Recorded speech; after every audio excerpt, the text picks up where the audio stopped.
Where is Hamas getting its weapons? Increasingly, from Israel.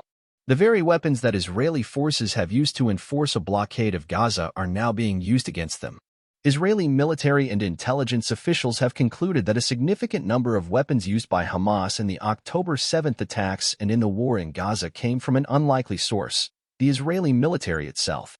For years, analysts have pointed to underground smuggling routes to explain how Hamas stayed so heavily armed despite an Israeli military blockade of the Gaza Strip. But recent intelligence has shown the extent to which Hamas has been able to build many of its rockets and anti-tank weaponry out of the thousands of munitions that failed to detonate when Israel lobbed them into Gaza.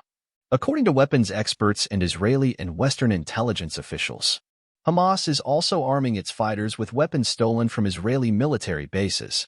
Intelligence gathered during months of fighting revealed that, just as the Israeli authorities misjudged Hamas's intentions before October 7th, they also underestimated its ability to obtain arms.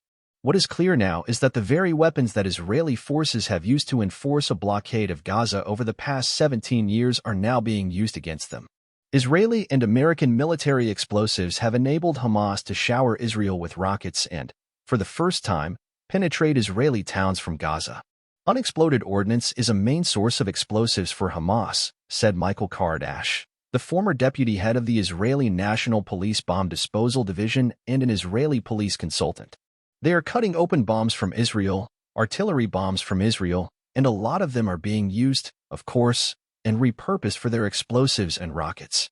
Weapons experts say that roughly 10% of munitions typically fail to detonate, but in Israel's case, the figure could be higher.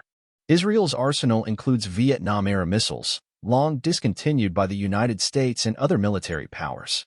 The failure rate on some of those missiles could be as high as 15%, said one Israeli intelligence officer who, like others interviewed for this article, spoke on the condition of anonymity to discuss intelligence matters. By either count, years of sporadic bombing and the recent bombardment of Gaza have littered the area with thousands of tons of unexploded ordnance just waiting to be reused.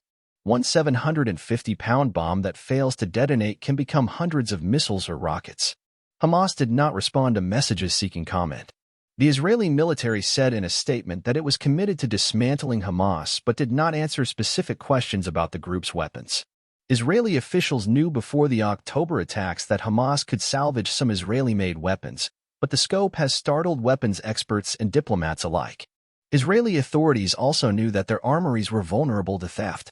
A military report from early last year noted that thousands of bullets and hundreds of guns and grenades had been stolen from poorly guarded bases. From there, the report said, some made their way to the West Bank and others to Gaza by way of Sinai. But the report focused on military security. The consequences were treated almost as an afterthought. We are fueling our enemies with our own weapons, read one line of the report, which was viewed by the New York Times.